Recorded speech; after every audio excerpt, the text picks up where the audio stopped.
Bismillahirrahmanirrahim. Assalamualaikum warahmatullahi wabarakatuh. Yang terhormat Ibu Kepala Sekolah SDN Narwita 02, yang terhormat Ibu dan Bapak Guru SDN Narwita 02, terima kasih sudah hadir di acara penyebaran pemahaman dan penerapan pengalaman budaya positif. Pertama-tama marilah kita panjatkan puji dan syukur kita kehadirat Allah Subhanahu wa Ta'ala yang senantiasa telah memberikan kita kesehatan sehingga kita dapat berkumpul dalam acara budaya positif. Tak lupa sholawat serta salam kita limpah curahkan ke Nabi kita Muhammad Sallallahu Alaihi Wasallam sebagai sauri teladan kita dalam menjalani kehidupan ini. Alhamdulillahirabbil alamin, ya, pada hari ini Ibu dan Bapak dalam keadaan sehat walafiat. Baik Ibu dan Bapak, untuk menyebarkan pemahaman dan penerapan pengalaman budaya positif, di sini saya akan menyebarkan budaya positif tentang modul 1.4 yaitu diseminasi budaya positif. Baik Ibu dan Bapak, di sini ada PGP angkatan 10. Yang pertama itu ada Ibu Epi Tasfiyatul Milah. Beliau adalah sebagai pengajar praktik dari SDN Tanjolaya 01. Yang kedua ada Bapak fasilitator yaitu Bapak Bimasri SAG MPD. Yang ketiga adalah sebagai calon guru penggerak saya sendiri, Seni Septriani Solmantri.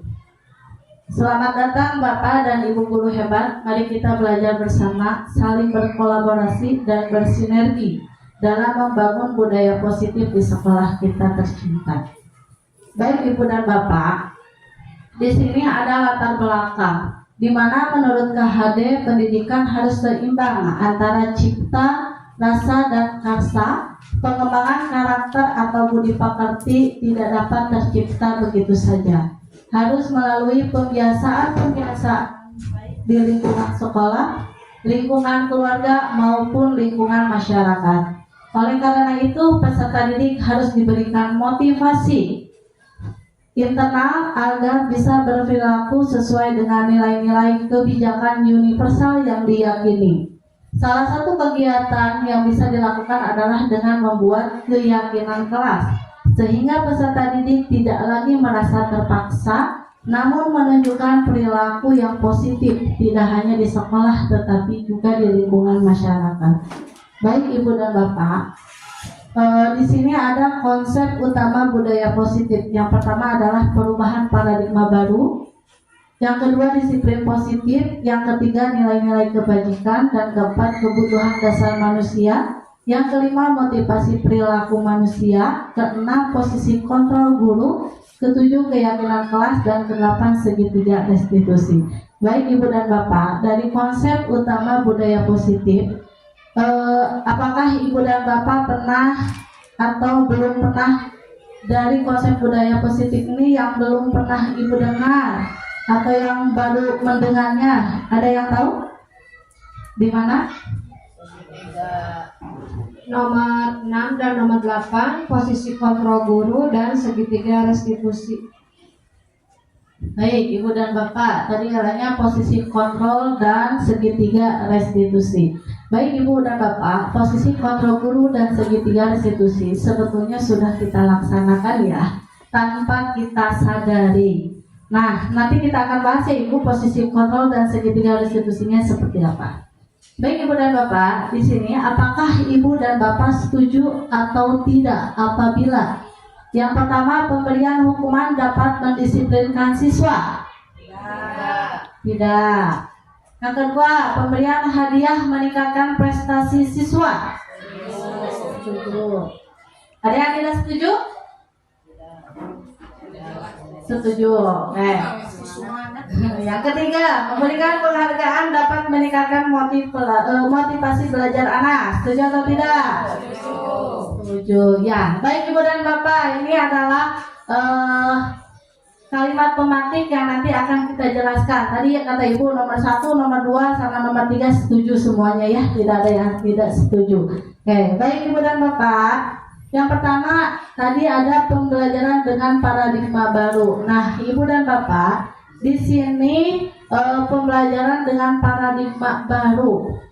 Nah, pembelajaran dengan paradigma baru merupakan pembelajaran yang dirancang berdasarkan prinsip pembelajaran yang berdiferensiasi sehingga para peserta didik belajar sesuai dengan kebutuhan berdasarkan tahap perkembangan untuk mewujudkan profil pelajar Pancasila. Nah, Ibu dan Bapak, sebelumnya saya mau tanyakan dulu kepada Ibu dan Bapak, apakah pembelajaran berdiferensiasi itu berpihak kepada murid atau berpihak kepada guru?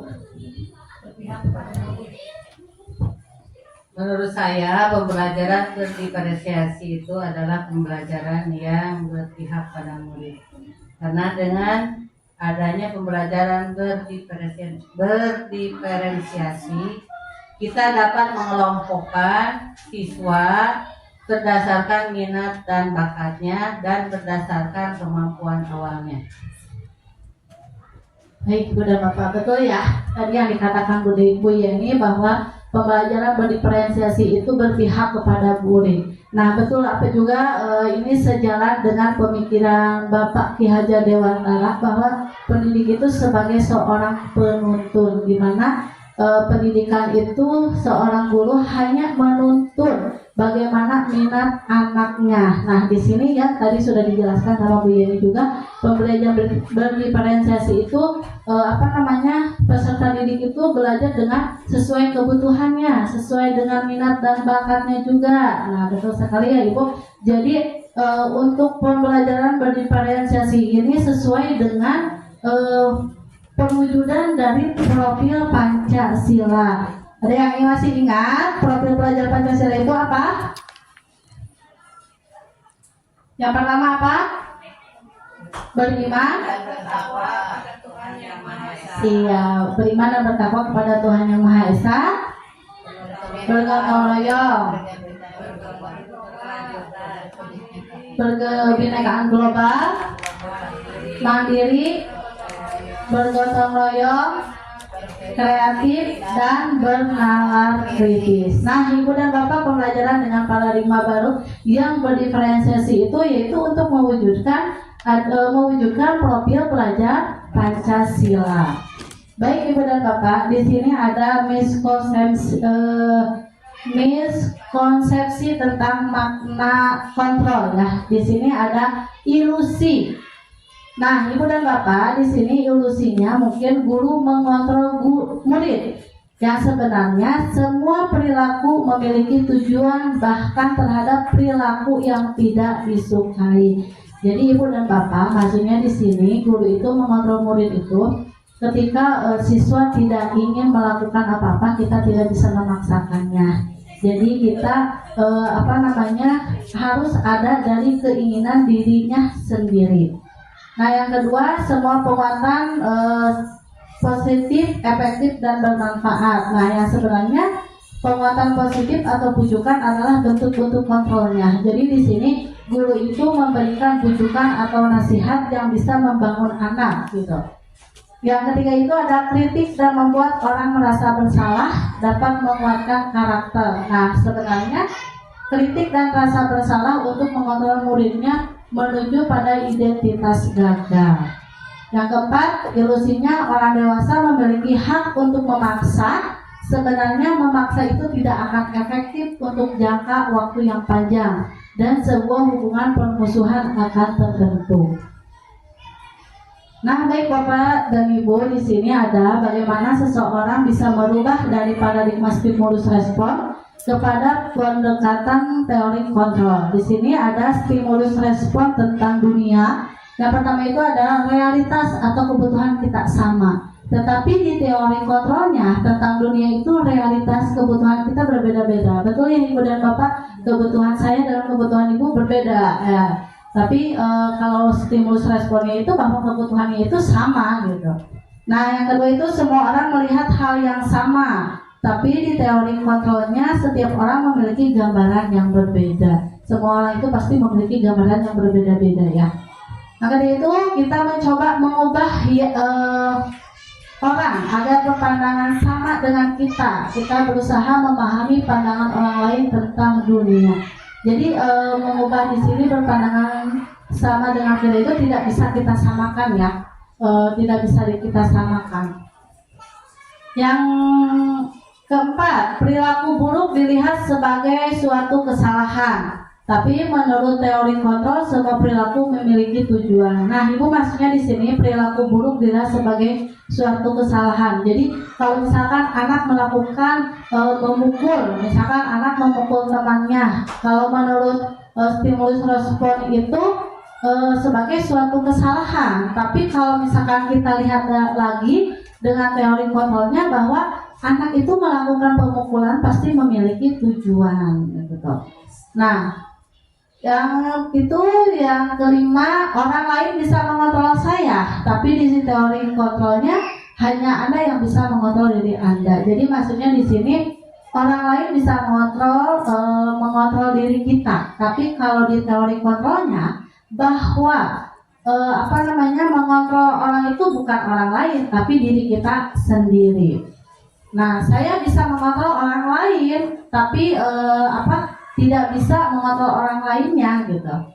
Yang pemaksaan ada pada saat bujukan gagal. Nah, di teori kontrolnya kolaborasi dan konsensus menciptakan pilihan-pilihan baru. Yang terakhir adalah model berpikir menang atau kalah. Kalau di teori kontrolnya model berpikir menang dan menang. Baik Ibu dan Bapak, di sini ada makna disiplin ya. Makna disiplin menurut Kamus Besar Bahasa Indonesia adalah tata tertib, ketaatan atau kepatuhan kepada peraturan. Nah, kata disiplin juga sering dihubungkan dengan hukuman, padahal itu sesungguhnya berbeda. Karena belajar tentang disiplin positif tidak harus memberikan hukuman, justru itu adalah salah satu alternatif dan kalau perlu tidak digunakan sama sekali. Dalam budaya kita, makna kata disiplin dimaknai menjadi sesuatu yang dilakukan seseorang pada orang lain untuk mendapatkan kepatuhan. Kita cenderung ya Ibu menghubungkan kata disiplin dengan ketidaknyamanan. Jadi maksudnya di sini kedisiplinan itu bukan suatu hukuman, tapi kadang kedisiplinan itu dihubungkan dengan ketidaknyamanan. Misalkan dengan adanya tata tertib sekolah. Nah, kadang anak itu merasa tidak nyaman gitu karena dibuat secara terpaksa, betul. Nah, di sini juga ada menurut Ki Hajar Dewantara dan Dian Gosen bahwa beliau mengartikan disiplin sebagai mengontrol diri dan bagaimana menguasai diri untuk memilih tindakan yang mengacu pada nilai-nilai yang kita hargai. Nah, menurut KHD juga, kita sebagai pendidik tujuannya kita adalah menciptakan anak-anak yang memiliki disiplin sehingga mereka bisa berperilaku dengan mengacu pada nilai-nilai kebajikan universal dan memiliki motivasi intrinsik bukan ekstrinsik. Nah, disiplin positif itu adalah metode untuk memenuhi kebutuhan dasar murid tanpa hukuman dan penghargaan yang bersifat eksternal. Nah, baik Ibu dan Bapak, tadi sudah dikatakan di nilai positif itu ada nilai-nilai kebajikan. Nah, di sini adalah nilai-nilai kebajikan di sini adalah sifat-sifat positif manusia yang merupakan tujuan mulia yang ingin dicapai setiap individu. Nah, seperti yang dikemukakan oleh Dr. William Glasser pada teori kontrol tahun 1984 menyatakan bahwa setiap perbuatan memiliki suatu tujuan. Dan selanjutnya menurut Dian Gosen pada tahun 1998 mengemukakan bahwa dengan mengaitkan nilai-nilai kebajikan yang diyakini seseorang, maka motivasi intrinsiknya akan terbangun sehingga menggerakkan motivasi dari dalam untuk mencapai tujuan mulia yang diinginkan. Nah, jadi Ibu dan Bapak, nilai-nilai kebajikan ini diyakini untuk memotivasi intrinsik, di mana motivasi intrinsik ini bisa membangun seseorang dari dalam dirinya untuk mencapai tujuan mulia yang diinginkannya. Nah, di sini Ibu dan Bapak ada kebutuhan dasar manusia. Kebutuhan dasar manusia adalah sesuatu yang kita lakukan untuk mendapatkan apa yang kita inginkan. Seluruh tindakan yang kita lakukan memiliki tujuan pendidikan, tujuan tertentu, dan semua usaha terbaik yang kita lakukan adalah dalam rangka kebutuhan dasar kita terpenuhi dengan baik. Nah, ini Ibu, kebutuhan dasar manusia itu yang pertama adalah bertahan hidup, kasih sayang dan rasa diterima, kebebasan, kesenangan, dan penguasaan. Nah, ini adalah kebutuhan dasar manusia yang harus agar mendapatkan sesuatu yang kita inginkan. Nah, di sini Bu, tadi bertahan hidup. Nah, bertahan hidup itu seperti makanan, pakaian, tempat tinggal, keamanan, kesehatan. Nah, bertahan hidup, kita tidak bisa bertahan hidup tanpa ada ini ya, Ibu dan Bapak. Itu adalah kebutuhan dasar manusia.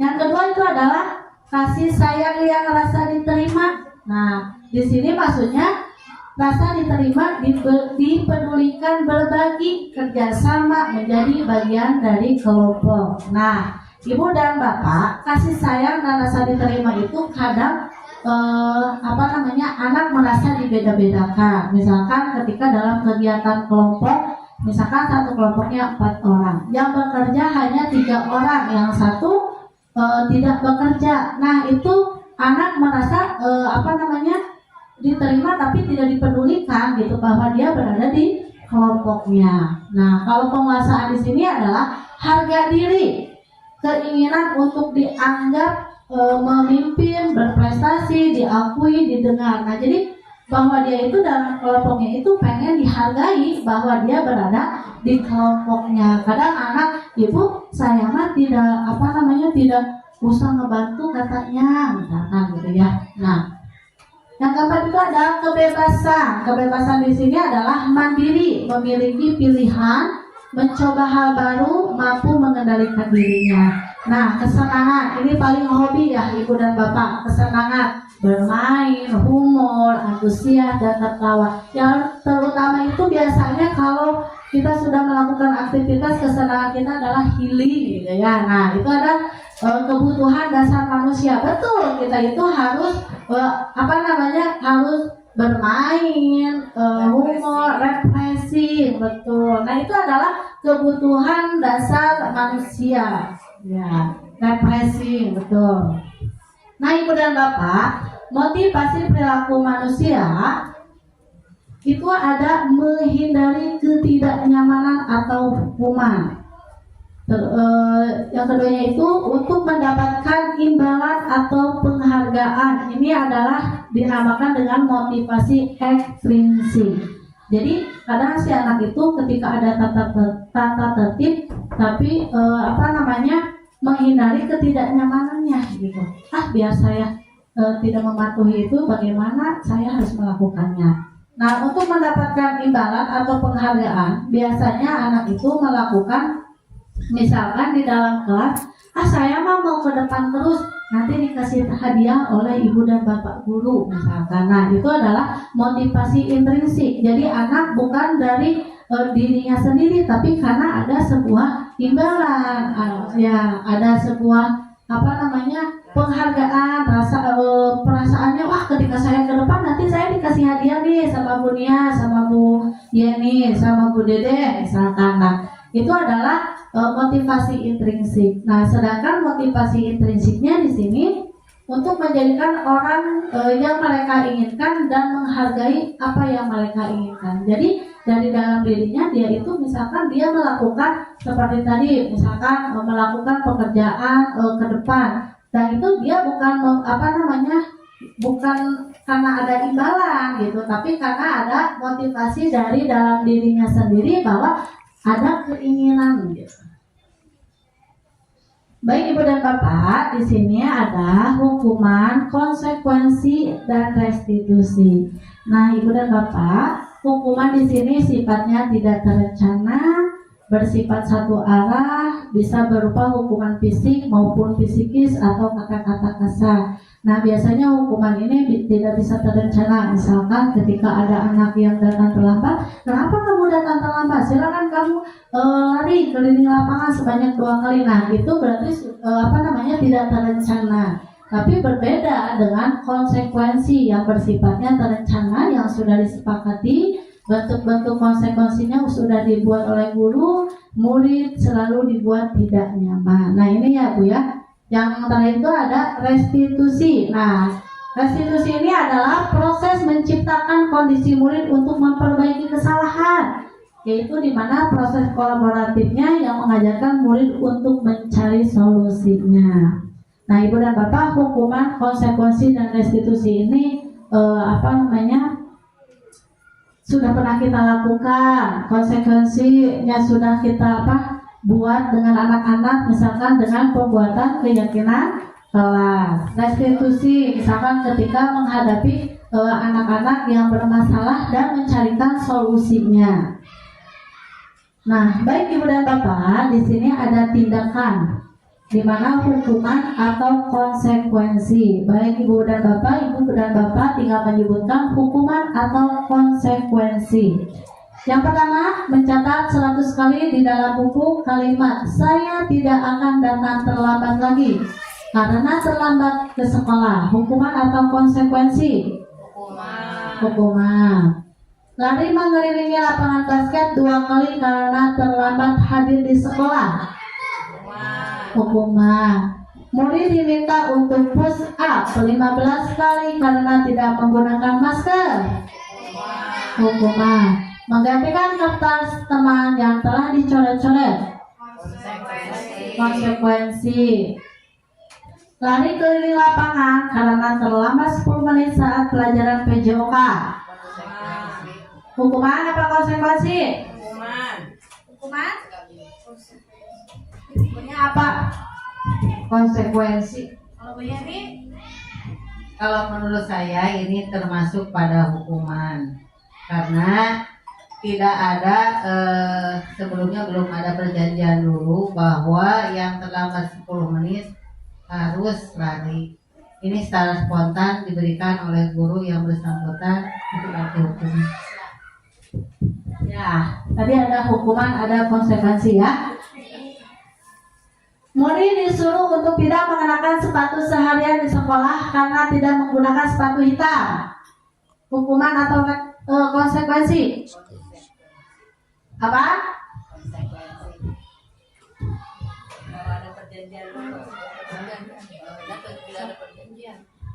Karena kalau di sekolah harus dipakaikan sepatu hitam, anak itu tidak menggunakan sepatu hitam. Tadi berarti konsekuensi ya. Yang terakhir, berdiri di depan kelas sambil mengangkat kaki 1 karena tidak bisa menjawab pertanyaan. Hukuman. Baik Ibu dan Bapak tadi sudah menjawab ya. Nah, tadi hukuman. Nah, tadi kata Bu Yani, lari keliling lapangan karena terlambat 10 menit saat pelajaran PJOK. Tadi katanya hukuman. Nah, tadi kata Bu Dede adalah konsekuensi. Nah, Ibu dan Bapak, kenapa lari keliling lapangan terlambat 10 menit saat pelajaran PJOK? Jadi, ketika sedang pelajaran berlangsung PJOK, anak tersebut datang terlambat.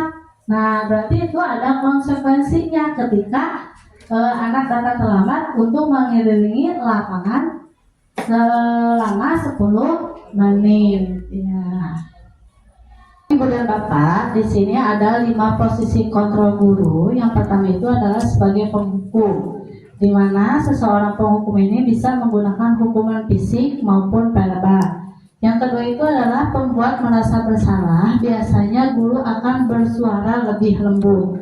Yang ketiga, sebagai teman, guru pada posisi ini tidak dapat menyakiti murid maupun akan tetapi berupaya mengontrol murid melalui persuasi. Yang keempat itu sebagai pemantau, yaitu memonitor seperti mengawasi. Yang kelima yaitu manajer, yaitu respon yang menunjukkan tanggung jawab guru pada posisi terakhir. Nah, manajer di sini adalah di mana guru berbuat sesuatu bersama dengan murid untuk mempersilahkan murid mempertanggungjawabkan perilakunya dan mendukung murid agar dapat menemukan solusi atas permasalahan sendiri. Bagi Ibu dan Bapak, di sini ada contoh posisi kontrol ya. Silakan simak. Salam bahagia Ibu dan Bapak guru hebat. Dalam penerapan disiplin positif restitusi, salah satu program yang dikembangkan adalah 5 posisi kontrol. 5 posisi kontrol dalam restitusi adalah proses perjalanan seorang pendidik agar dapat mengenali dirinya. Pada video kali ini, kita akan membahas tentang 5 posisi kontrol yang dikembangkan oleh Diane Goshen dan contoh penerapannya.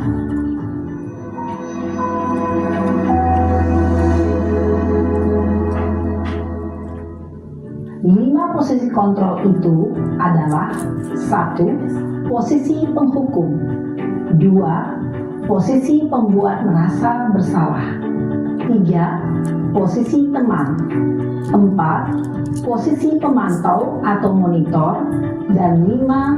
Posisi manajer. Untuk lebih memahami kelima posisi tersebut, mari kita saksikan kasus Naren yang terlambat hadir 20 menit di sekolah dan melihat bagaimana kelima posisi kontrol dalam menghadapi masalah tersebut. Nah, ini posisi penghukumnya ya Ibu dan Bapak. Ingat, ketinggalan Mas. Tapi mau misalkan ini.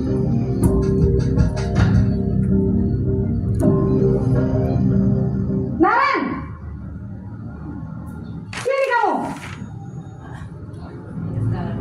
Selamat pagi, Bu. Selalu terlambat. Kamu deh, pasti terlambat. Maaf, Bu. Saya Apa? Apa coba? Alasan kamu apa lagi? Kapan sih kamu tidak terlambat? Malas sekali ya kamu jadi anak. saya Dasar pemalas. Gak kapok-kapok sih kamu. Sudah berapa kali terlambat? Sana, kamu keliling lapangan basket 2 kali. Kenapa saya harus keliling lapangan basket, Bu? Kenapa? Kamu melawan ibu. Berani-beraninya jawab. Sudah terlambat, masih berani jawab pula. Sekarang, keliling lapangan basket 5 kali sekalian. Biar kapok. Cepat. Pergi sana ke lapangan basket. Posisi penghukum biasanya berbicara dengan nada tinggi, menghardik, menunjuk-nunjuk, menyakiti, dan menyindir. Hukuman bisa berupa fisik maupun psikis. Ibu dan Bapak guru hebat, dampak yang terjadi pada murid ketika guru berada pada posisi penghukum adalah murid cenderung akan memberontak, bahkan menyimpan dendam.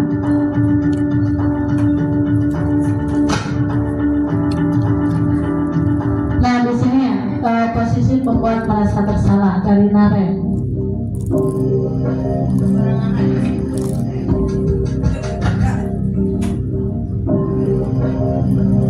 Naren!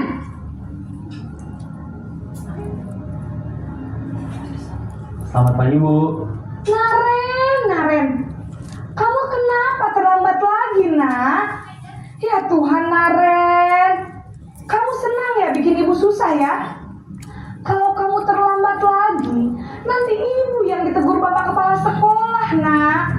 Disangka ibu tidak bisa membina kamu. Duh, gimana ini? Maaf, Bu. Duh, Gusti Naren, kamu suka ya kalau ibu ditegur bapak kepala sekolah? Terus, sekarang ibu harus tulis apa yang di buku absen? Ini kamu sudah sering terlambat loh. Ibu harus apa coba? Maaf, Bu. Maaf sekali. Ya sudah, lain kali jangan bikin ibu susah lagi ya nak ya. Ibu tidak akan kuat lagi kalau kamu begini terus. Bisa jantungan kalau ibu tegur bapak kepala sekolah. Sana cepat ke kelas. Maaf ya, Bu. Maaf sekali. Posisi pembuat rasa bersalah berbicara dengan nada tenang, cenderung lembut. Namun kata-kata yang diutarakan membuat murid merasa menjadi orang yang gagal, memandang buruk dirinya sendiri, merasa tidak berharga, dan tidak sanggup membahagiakan orang lain. Ketika guru mengambil posisi pembuat rasa bersalah, murid akan menganggap dirinya yang bersalah dan ia akan menyimpan emosi negatif tersebut di dalam dirinya. Nah, ini sebagai posisi sebagai tenang.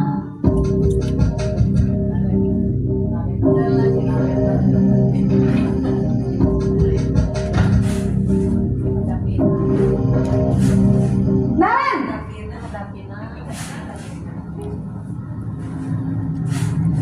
Selamat pagi, Bu.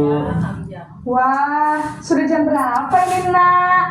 Terlambat lagi ya, sayang. Iya, Bu. Habis ibu saya lupa bangunkan saya, Bu. Kamu malah menyalahkan ibu kamu. Kamu bukannya anak yang larinya paling kencang. Kok terlambat sih? Iya, Bu. Saya memang terlambat bangun tadi. Jadi, biarpun saya lari kencang, tetap gak kekejar, Bu. Ya sudah sana. Nanti lain kali larinya lebih kencang lagi ya. Biar gak terlambat lagi. Bikin senang ibu. Demi ibu. Bisa kan? Bisa lah, Bu. Ya sudah sana masuk kelas. Ibu beresin urusan absen kamu.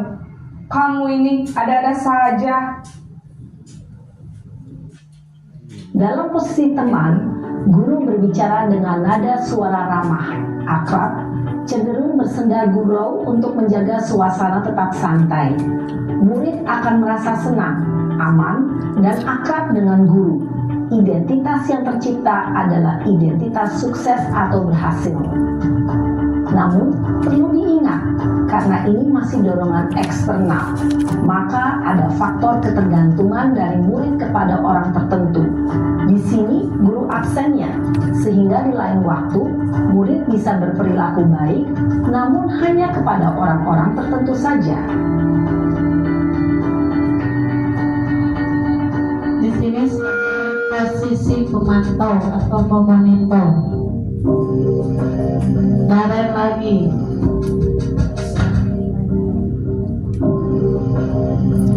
Naren!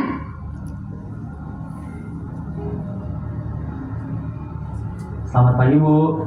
Naren, apa peraturan sekolah kita tentang jam berapa kita harus masuk sekolah, Nak? Kita harus di sekolah jam 7, Bu.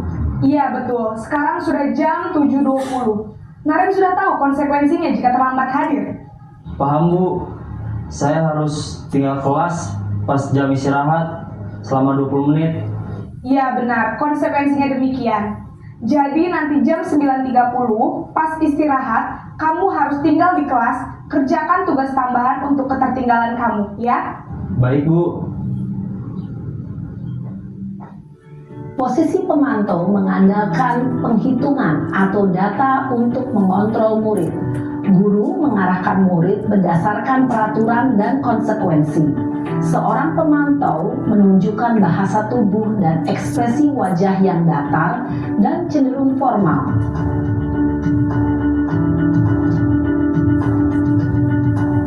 Nah, ini posisi terakhir, yaitu posisi sebagai manajer.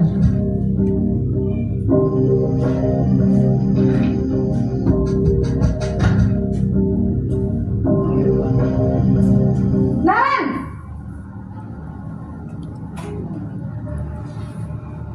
Selamat pagi, Bu. Selamat pagi, Naren. Maaf, Bu. Saya terlambat. Iya, sekolah masuknya jam 7, sekarang sudah jam 7.20. Jadi sekarang bagaimana ini, Naren? Maaf, Bu. Saya lupa setel alarm saya semalam. Baiklah, menurut kamu, keyakinan sekolah yang mana yang perlu kamu tingkatkan? Menghargai diri sendiri dan orang lain mungkin, ya, Bu. Setuju. Jadi, apakah Naren meyakini prinsip saling menghormati tersebut? Iya, Bu. Saya meyakininya. Apakah Naren bersedia memperbaiki masalah keterlambatan ini? Bersedia, Bu. Bagaimana kamu akan perbaiki masalah keterlambatan ini? Saya akan coba untuk tidak lupa menyetel alarm saya, Bu.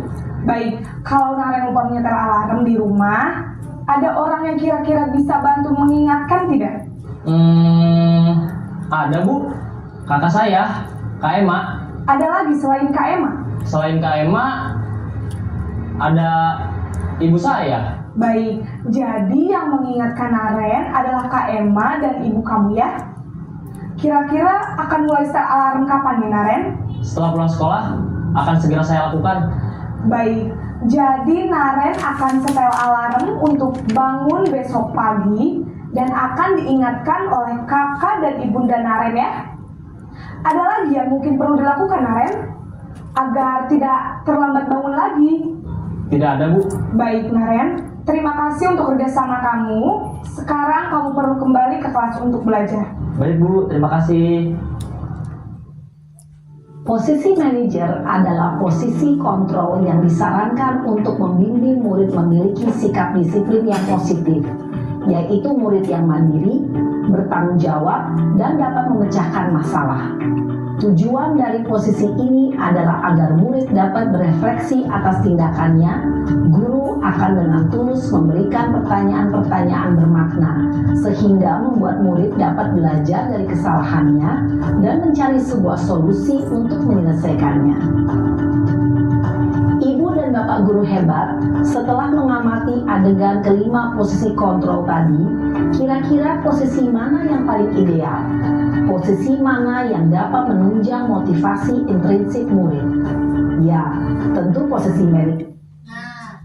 Ibu dan Bapak, nih posisi mana yang dapat menunjang untuk motivasi intrinsik murid dari 5 posisi kontrol guru yang tadi ya. Setelah Ibu menyaksikan video Naren yang selalu datang terlambat. Nah, kira-kira posisi kontrol guru mana yang menunjang motivasi intrinsik murid?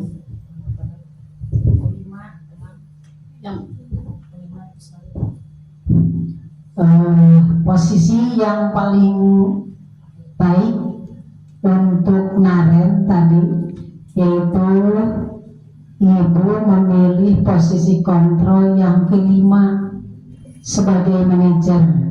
Jadi anak diberi bimbingan dengan nada yang tidak terasa marah gitu lah. Jadi agak datar, jadi ke anak tidak merasa ada dendamnya itu.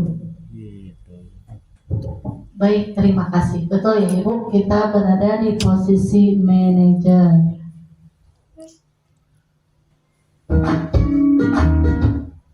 Nah, tadi kita setelah menyaksikan dari 5 posisi kontrol. Di sini ada keyakinan kelas. Nah, Ibu dan Bapak, saya mau menanyakan mengapa keyakinan kelas dan mengapa bukan peraturan kelas. Ada yang siap? Ya, keyakinan kelas adalah kesepakatan seluruh warga kelas, siswa dan guru. Dan kalau peraturan itu disepakati oleh satu pihak. Baik, tadi betul ya, keyakinan kelas itu adalah disepakati oleh seluruh warga yang ada di dalam kelas, yaitu siswa dan guru. Nah, kenapa bukan peraturan kelas? Karena peraturan kelas tadi itu sifatnya satu, ya. Jadi kalau peraturan kelas itu, Ibu dan Bapak, adalah peraturan yang baku. Jadi peraturan yang sudah jadi anak bisa terikat gitu dengan peraturan, beda dengan keyakinan kelas.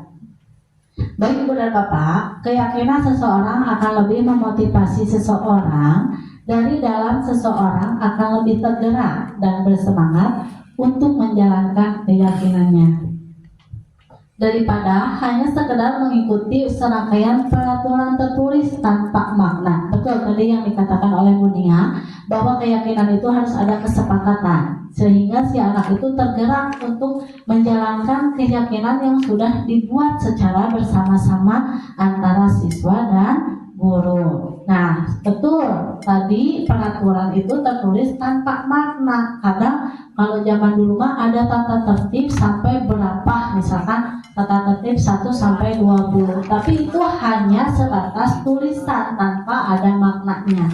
Berbeda dengan keyakinan kelas. Kalau keyakinan kelas itu adalah adanya nilai-nilai yang universal di mana si anak itu bisa menjalankan keyakinannya yang sudah disepakati. Baik Ibu dan Bapak, dalam pembentukan keyakinan kelas itu, yang pertama itu lebih abstrak dari peraturan. Yang kedua tadi berupa pernyataan universal, dibuat dalam bentuk positif, sedikit agar lebih mudah diingat, sesuai dengan kondisi kelas dan sekolah agar mudah diterapkan. Dan yang terakhir adalah semua warga sekolah atau kelas dilibatkan dalam pembuatannya. Jadi dalam pembentukan keyakinan kelas ini apabila sudah disepakati sehingga nanti anak bisa menjalankan keyakinan kelasnya tanpa ada dorongan orang lain, yaitu dari muncul dirinya sendiri bahwa keyakinan kelasnya yang sudah dibuat bersama teman-temannya sudah disepakati dan harus dijalankan. Baik Ibu dan Bapak, ini adalah budaya positif yang terakhir, yaitu segitiga restitusi. Segitiga restitusi adalah suatu proses dialog yang dijalankan oleh guru menghasilkan murid yang mandiri dan bertanggung jawab. Nah, di segitiga restitusi ini ada yang namanya menstabilkan identitas, validasi tindakan yang salah, dan menanyakan keyakinan. Baik Ibu dan Bapak, di sini ada video ya penerapan tentang segitiga restitusi. Salam dan bahagia Ibu dan Bapak guru hebat.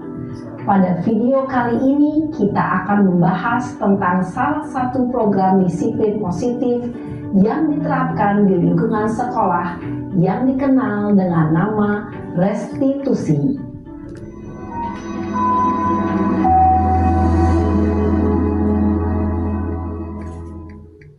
Restitusi dikembangkan oleh pakar pendidikan Diane Gosson, berlandaskan pada teori kontrol Dr. William Blaser. Segitiga restitusi adalah suatu proses dialog yang dijalankan oleh guru atau orang tua agar dapat menghasilkan murid yang mandiri dan bertanggung jawab. Pada saat guru di posisi manajer, aspek yang dikembangkan pada murid adalah motivasi intrinsik, sehingga penanaman nilai-nilai kebajikan dapat tumbuh dan berkembang menjadi suatu kebiasaan positif yang akhirnya membentuk karakter murid. Proses dialog ini terdiri dari 3 langkah yang digambarkan pada ketiga sisi pada segitiga restitusi. Sisi pertama adalah menstabilkan identitas. Sisi yang kedua adalah validasi tindakan yang salah. Dan sisi yang ketiga adalah menanyakan keyakinan. Ibu dan Bapak guru, berikut ini akan ditunjukkan bagaimana seorang guru berada dalam posisi manajer menggunakan penerapan segitiga restitusi.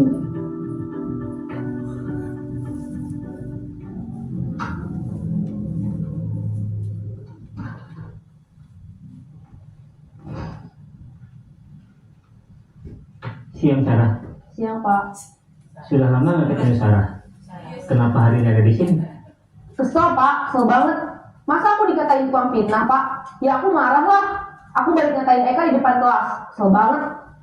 Oh begitu. Ya pasti kamu marah dan kesal. Bapak juga akan marah apabila ada yang menuduh Bapak seperti itu. Kemudian pada saat itu kamu mau melakukan apa? Ya saya langsung ngatain Eka lah Pak. Kesel banget. Saya bentak-bentak dia depan teman-teman lain. Oh begitu. Pasti kamu melakukan seperti itu. Ini validasi tindakan yang salah ya Ibu. Iyalah, masa saya diam saja Pak? Ya saya bela diri lah. Masa saya dituduh tukang fitnah? Ya wajar lah. Mempertahankan harga diri itu sesuatu yang penting buat kamu. Untung kamu tidak bertindak lebih gegabah lagi. Hanya membentak-bentak. Iya Pak. Untung saya masih bersabar dan hanya membentak saja. Sudah gemes padahal. saya pasti bela diri lah. Ya, pasti ya. Tapi kamu memilih untuk tetap bertahan dan bersabar. Kamu memilih untuk tidak berbuat lebih parah lagi, bukan? Iya. Nah, sekarang coba kita lihat lagi tindakan kamu yang bentak-bentak Eka di kelas. Nah, Tindakan kamu itu keyakinan aja. kira-kira sesuai dengan keyakinan kelas atau prinsip kamu tidak? Enggak lah Pak. Capek Pak jadi pemarah. Jadi keyakinan atau prinsip mana yang kurang sesuai dengan keinginan kamu? Ya, saya sebenarnya sangat menghargai orang lain. Mungkin saat itu saya menjadi emosi, jadi tidak menunjukkan sikap itu. Kamu meyakini tidak? Menghargai orang lain itu penting buat kamu. Yakinlah Pak. Iya, setuju. Kita harus saling menghargai. Namun, ada juga keyakinan yang kita sepakati yang perlu kita jalankan apabila kita sedang marah, bukan? Ya, saya bisa lebih proaktif, mulai dengan diri sendiri. Saya bisa jadi lebih bersabar, mengambil waktu jeda untuk berpikir mau apa selanjutnya. Kira-kira kamu bersedia memperbaiki masalah ini tidak? Bersedia Pak. Kalau kamu memperbaiki masalah ini, kamu akan menjadi orang seperti apa?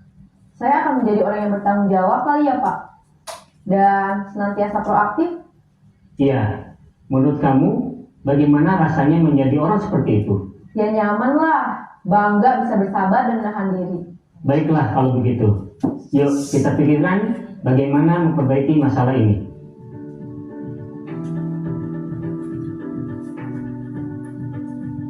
Pada sisi pertama, menstabilkan identitas berdasarkan pada prinsip bahwa membuat kesalahan adalah bagian dari proses pembelajaran. Sisi pertama dari segitiga ini berperan menggeser identitas murid dari identitas gagal ke identitas sukses. Murid yang sedang bertingkah laku yang tidak pantas atau menarik diri saat itu sedang mengalami identitas gagal. Bila kita mengkritiknya, maka posisinya tidak akan berubah. Kita bisa mengajukan pernyataan-pernyataan ini. 1. Membuat kesalahan sesuatu yang wajar. 2. Manusia tidak ada yang sempurna. 3. Kita bisa memperbaiki masalah ini. 4. Saya tidak menanyakan kesalahannya. Saya lebih fokus bagaimana memperbaiki masalah ini. 5. Apakah saat ini kamu tengah menjadi orang yang baik untuk dirimu sendiri? Pada sisi kedua, validasi tindakan yang salah berlandaskan pada prinsip bahwa setiap perilaku berupaya memenuhi suatu kebutuhan tertentu. Guru yang telah memahami teori kontrol akan bergeser dari pemikiran stimulus respon menjadi proaktif dan mencoba untuk mengenali tujuan dari perilaku murid. Mengenali dan mengakui kebutuhan murid ini dapat memperbaiki hubungan dengan murid tersebut. Pernyataan atau pertanyaan bisa disampaikan dengan nada suara tidak menghakimi atau memojokkan, sehingga dapat mengembalikan murid pada posisi positif. 1. Kamu bisa saja bertindak lebih gegabah lagi dari ini. 2. Kamu bukan melakukannya tanpa suatu alasan tertentu. 3. Kamu melakukannya karena mempertahankan sesuatu yang penting bagimu. 4. Mungkin kamu bisa mempelajari suatu perilaku baru yang lebih efektif. Bersediakah kamu mempelajarinya? Selanjutnya, kita akan simak sisi terakhir, yaitu menanyakan keyakinan.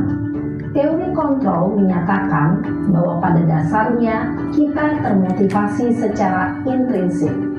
Pada saat perilaku yang salah telah divalidasi dan identitas sukses telah stabil, maka murid telah siap mengaitkan keyakinan-keyakinannya dengan tindakannya yang salah dan pemikirannya telah bergeser ingin menjadi. Dalam menerapkan segitiga restitusi, perlu diperhatikan beberapa hal, yaitu 1. Perilaku yang salah perlu dikaitkan dengan nilai-nilai atau keyakinan-keyakinan yang telah disepakati atau dituju. 2. Kesediaan orang yang melakukan kesalahan untuk memperbaiki masalah. 3. Pemecahan masalah sebisa mungkin relevan atau memiliki hubungan dengan masalah yang ada. 4. Usaha. Perlu adanya suatu usaha perbaikan dari pihak yang berbuat kesalahan. 5. Waktu. Perlu didedikasikan waktu dari pihak yang berbuat kesalahan. Tanyakan kapan akan mulai diberlakukan usaha untuk memperbaiki masalah. Dengan memahami struktur penerapan segitiga restitusi, diharapkan guru dapat menerapkan posisinya sebagai manajer dengan mengajukan pertanyaan-pertanyaan bermakna yang dapat membuat murid menjadi lebih percaya diri, bertanggung jawab, dan mandiri. Nah, Ibu Bapak Guru perlu tidaknya mengikuti ketiga tahapan dalam segitiga restitusi bergantung pada ringan beratnya suatu permasalahan. Misalnya, bila permasalahan tersebut ringan, maka tidak perlu dijalankan secara berurutan. Bahkan bisa semudah menanyakan apa keyakinan yang kita sepakati. Dengan menjalankan segitiga restitusi, dengan mengajukan pertanyaan-pertanyaan bermakna, diharapkan murid menjadi lebih kuat secara pribadi, dapat membuka wawasan murid agar dapat menyelesaikan permasalahannya sendiri, semakin percaya diri, mandiri, dan merdeka. Salam dan bahagia, Ibu Bapak Guru hebat. Baik Ibu dan Bapak ya, tadi sudah dijelaskan tentang segitiga restitusi, bahwa yang pertama itu menstabilkan identitas, yaitu ya validasi tindakan yang salah, menanyakan keyakinan. Nah, Ibu dan Bapak, selama ini dari segitiga restitusi itu mana yang sudah Ibu jalankan atau baru mau menjalankannya? Mungkin dari ketiga posisi segitiga restitusi itu ada. Lihat dari tadi kejadian salah ya, yang selalu berbuat kesalahan dengan marah pada temannya karena selalu difitnah. Nah, ada Ibu? Boleh. Selama ini yang sudah saya jalankan dalam konsep segitiga restitusi, bahkan sering ya, terutama di kelas besar, seperti kalau ada siswa yang berbuat kesalahan, yang pertama kita telusuri dulu adalah dengan cara menstabilkan identitas, yaitu dengan cara menanyakan mengapa dia berbuat begitu. Nah, kalau setelah diketahui latar belakang masalahnya, siswa akan menjawab apa yang menjadi penyebab terjadinya permasalahan tersebut, maka kita akan dapat memberikan atau menganalisis bagaimana cara penyelesaiannya. Baik, terima kasih ya. Tadi sudah dijelaskan tentang segitiga restitusi itu tidak restitusi itu dari ketiganya bisa diposisikan mana yang kesalahannya yang ringan, mana yang kesalahannya yang berat. Jadi dari ketiga restitusi itu, ketika masalahnya yang ringan ya kita tinggal menanyakan keyakinannya gitu. Nah, baik Ibu dan Bapak, ini tadi tentang penerapan segitiga restitusi di sini sudah saya lakukan, di mana saya mempunyai aturan yang sudah disepakati ya dan diketahui oleh semua warga sekolah dan orang tua. Jam bel masuk pukul 07.30. Ketika sudah bel masuk, murid masuk ke kelas dengan tertib. Akan tetapi satu orang murid yang belum datang, waktu menunjukkan jam 07.49, tiba-tiba ada murid izin untuk masuk kelas. Saya pun mengizinkan masuk. Setelah jam pelajaran selesai, saya sebagai guru harus melaksanakan tindakan penyelesaiannya dengan murid yang terlambat ini dengan segitiga restitusi. Ini Bu. Ibu juga pernah melakukan kesalahan seperti itu. Baiklah, kita akan menyelesaikan kesalahan ini secara bersama. Kamu pasti punya alasan kenapa kamu datang terlambat.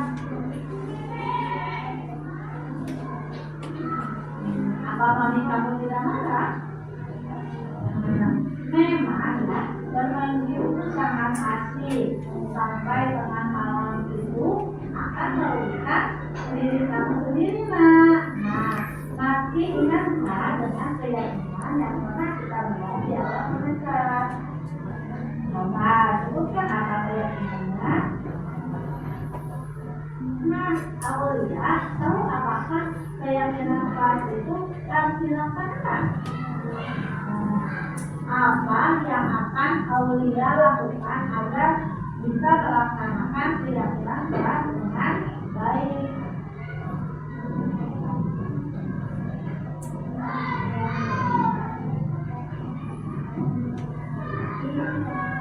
Ya, oke, tidak boleh mengulangi lagi atau mengulangi lagi ya. Terus dulu.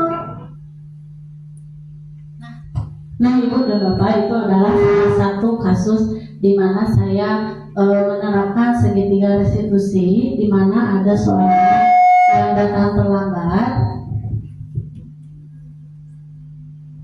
seorang anak yang datang terlambat. Nah, di sana saya menanyakan dulu kenapa alasan anak tersebut datang terlambat. Nah, jadi setelah saya menanyakan alasannya datang terlambat, saya menstabilkan tindakan yang salahnya apa yang sudah dilakukan. Nah, setelah si anak menjawab karena tidur terlalu malam, karena bermain game. Nah, akhirnya setelah diketahui kesalahannya, barulah ada keyakinan yang disangkut pautkan dengan keyakinan kelas, yaitu disiplin waktu, tidak datang terlambat. Baik, penerapan budaya positif hendaknya guru memiliki standar kepribadian, keprofesionalan dan sosial yang baik di dalam guru, maupun merefleksi dirinya dalam sebagai among, manajer yang menuntun murid-muridnya menjadi insan yang mandiri, merdeka dan bertanggung jawab. Baik Ibu dan Bapak, terima kasih atas kehadiran Ibu dan Bapak dalam diseminasi budaya positif. Saya ucapkan terima kasih. Cukup sekian dari saya. Wassalamualaikum warahmatullahi wabarakatuh. Waalaikumsalam warahmatullahi wabarakatuh. Atau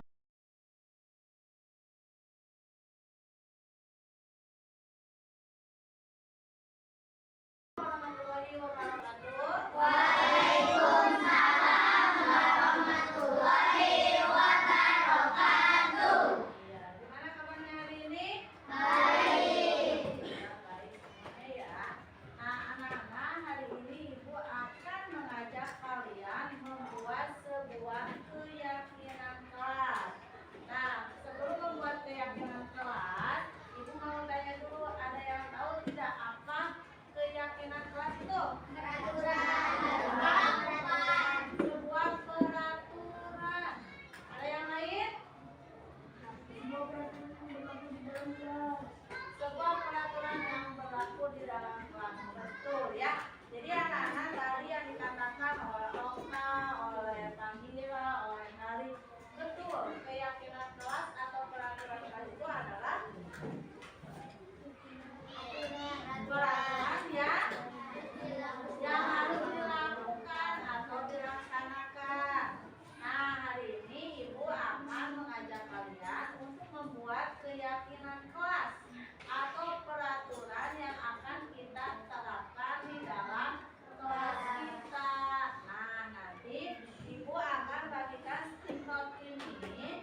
Depan.